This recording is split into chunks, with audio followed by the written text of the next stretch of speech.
гана өзүн мыкты деңгээлде көргөзгөн Винисиус Junior быйылкы сезондо эч нерсе көргөзгөн жок.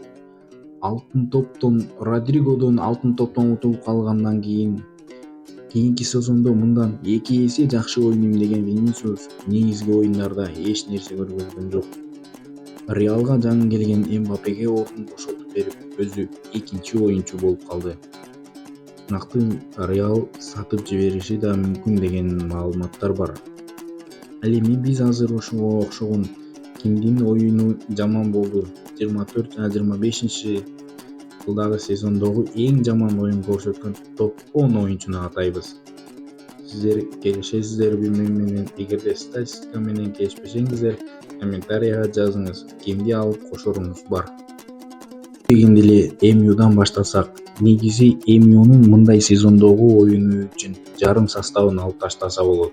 Бирок биз эки оюнчуга гана токтолдук. Алар Александро Гарначо жана Расмус Хойлунд. Биринчи Хойлундтан баштасак, Хойлундтун АПЛде бар жогу 4 гол гана соккон форвардтын караганда жарым коргоочулар көбүрөөк гол соккон. Бруно, Диало жана опорник деген Каземиро и Угарте. Хойлундтун Тоттенхэм менен болгон финалдагы оюну эч кимдин көңүлү толбосо керек. Финалда эч нерсе өзүн көргөзө алган жок, эч жагынан жанкүйерлөрүнүн дагы көңүлүнөн чыккан жок. 78 миллион еврого сатып алган оюнчу ушундай ойнош керекпи? Статистикага орто эсеп менен ар бир оюнда бирден гана сокку жасаган мындай кантип болсун? Профессионалдуу оюнчу ушундай болушу мүмкүнбү? 13 оюн катарынан гол сокпогон МЮ жанкүйерлери болсо сурайынчы, сизге ушундай оюнчу керекпи? Эми Гарначого өтсөк. Гарначонун МЮда фанаттары өтө көп. Жаш аргентиналык оюнчу оюн талаасында өзүн жакшы көргөзгөн болчу. Бирок сокку жасай берет. 20 соккунун бирөөсү керемет кирсе, ошого бактылуу болуп жүрө берет. Гарначонун Хойлундка караганда мүмкүндүктөрү көп болот. Ишке ашыра албаганы өкүндүрөт бирок. Гарначо өзүн Роналдого окшоштурат. Роналдого окшоштурганы менен дисциплина жетишпейт жана ар бир маңыздуу оюндарда өзүн жакшы көргөзө албайт. МЮнун быйылкы сезондогу оюну бычыт болду. Анын бирден себептери ушундай оюнчулардан. Менин оюмча, экөөнү тең сатып жиберип, Спортингдеги Дьокеришти алып келсе, экөөнүн ордун жөн эле басмак деп ойлойм. Ал эми 9-орунга келсек, Тоттенхемдин ортодогу коргоочусу Ради Дрегушин январда Женевадан 25 миллион еврого келген Румыниянын эң кымбат оюнчусу делген. Бирок АПЛге келип өзүн көргөзө албады. Пастары өтпөйт, оюну да окшошкон жок. Тоттенхем алганына өкүнүп отурса керек. Ливерпуль менен оюнда бар же жогу билинген дагы жок. Сезондун аягында жаракат алып, сезонду аяктады. Жана Лига Европаны жеңип алган Тоттенхемге бир дагы жардам бере алган жок. 8-орунга биз Духан Влаховичти койдук. Дагы бир антигерой десек да болот. Сербиялык оюнчу Серия Ада эң көп айлык алган оюнчу. Жылына 20 миллион евро алат. Клуб эң башкы каарман кылып койгон трофей жана очко алып келет деп Кубок Италияда Эмполи менен болгон оюнда Серия пенальтиде Влахович пенальти тие албай учуп кетишкен газет болгон. Ювентус Влаховичти Фиорентинадан 85 миллион еврого сатып алган. Супер жылдыз кылып чыгарабыз деген, бирок андай болуп чыккан жок. Влахович дагы Ювентуста 2 жылдан бери ойногон менен азыр өзүн таба албай келет. 7-орунда Барселонанын 2 жылдызын койдук. Алар Гави жана ортолук коргоочу Рональд Араухо. Былтыркы оюну менен быйылкы оюндарын эч салыштырып болбойт. Арауходон баштасак, жаракаттан эми гана айныгып, өзүнүн калыбына келгенде негизги курамга кошула албады. Анын күчтүү мүнөзү Барсанын тренерине анчейин керек болгон жок. Барсанын плей-оффтон учуп кетишине элдердин оюнча Араухонун начар оюнунан дешет. Кантип картайып калган Ачербини жаба албады.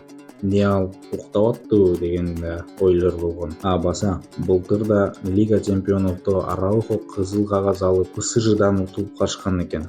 Барсанын кээ бир оюнчулары негизги курамга чыгар болушун суранышат экен. Фликтен 1 жыл мурун мындай эле, ал азыр кандай? Гави дагы жаракаттан айыккандан кийин өзүнүн мыкты деңгээлине келе албай жатат жана да негизги курамдагы ордун жоготуп койду. Ханси Фликке керек эмес футболчудай болуп калды. Барсанын фанаттары оюңуздарды жазгылачы, керекпи силерге ушундай эки жигит? Буларды сатыш керекпи? 6-орунда Андре Онана.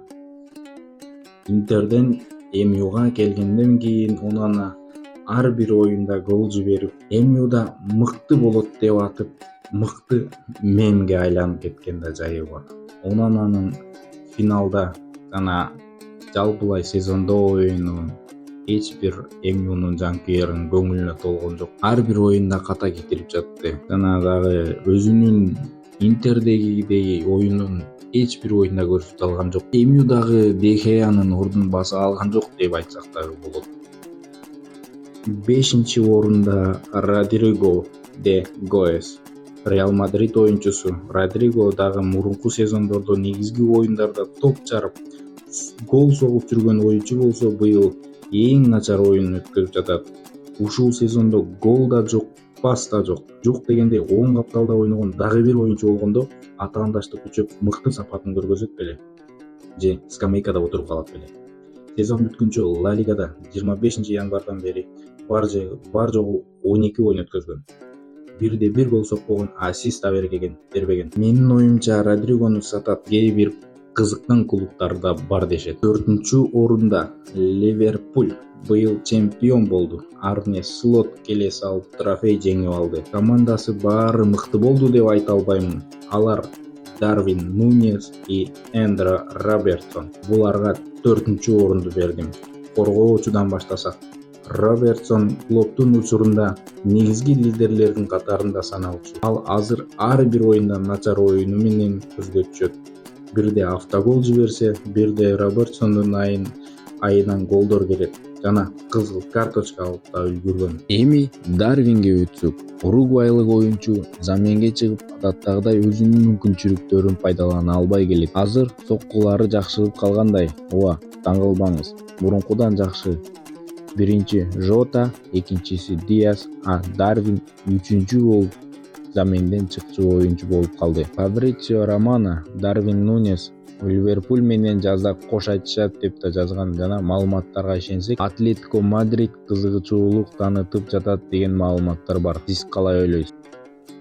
3-орунда Кристофер Энконку алгачкы үштүктү ээлейт. Экинчи курамдан чыккан оюнчунун натыйжасы 3+2, трансфердеги баасы 20 миллионго арзандап, не деген шумдук. Челсиде негизги курамда ордун таба албай келет. Анын жакшы көргөн ордун Кол Палмерден азыр алып коет деп айта албайт элем. Лига конференцияда өзүн жакшы көргөзгөнү менен АПЛга туруштук бере албайт жана өзү айткан экен, Челсиден кетким келет деп.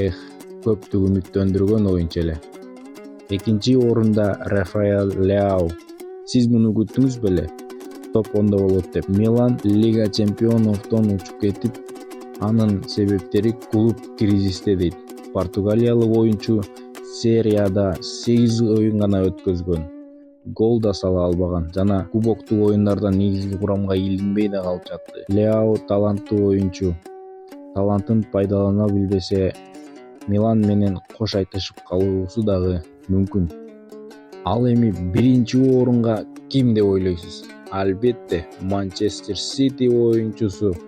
Быйылкы сезондо бардыгынан куру алган Манчестердеги кризис себеп. Манчестердин провалы жөнүндө. Манчестер быйылкы сезондо кризистен чыга албай, сезондун аягында Родриго келди жана жаракаттан айыккан. Сезондун аягында гана Родриго жаракатынан айыгып келди. Акыркы 2 оюнга катышты. Манчестер Сити кризистен эмки жылкыга чейин чыгып алабы, чыкпайбы жана ал белгисиз. Ал эми Манчестер Ситидеги өзүн жакшы деңгээлде көргөзө албаган алардын бири Жереми Доку өзүн чектеп койгон оюнчу катары көрүндү. Дриблингден башка эч нерсе билбейт. Бар жогу 6+9, 37 оюнда. Ал менен катар дагы бир оюнчу Фил Фоден өзүнүн эң начар сезонун өткөрдү. Физически даяр болбоду же башка нерсеси барбы? Фоден акыркы убакта не болгонун билбейм, бирок Фоден акыркы убакта 5 килограммга арыктап кеткен. Неликтен экенин эч ким билбейт. Оюну да окшошпойт. Көптөгөн критикалар да жок эмес. Түзмө түз айткан. Рой Кин ал топ менен жүргөндө андан эч нерсе күтпөйм деп айткан. 23 жаштагы оюнчуга не болду? Былтыр гана мыкты оюнчу аталган эле, быйыл түк дагы жок. Ал сиз комментарийга жазыңыз. Кайсы оюнчу сизди таң калтырды? Кийинки чыгарылышта топ 10 эмнелерди көргүңүз келет? Амандыкта, көрүшкөнчө достор.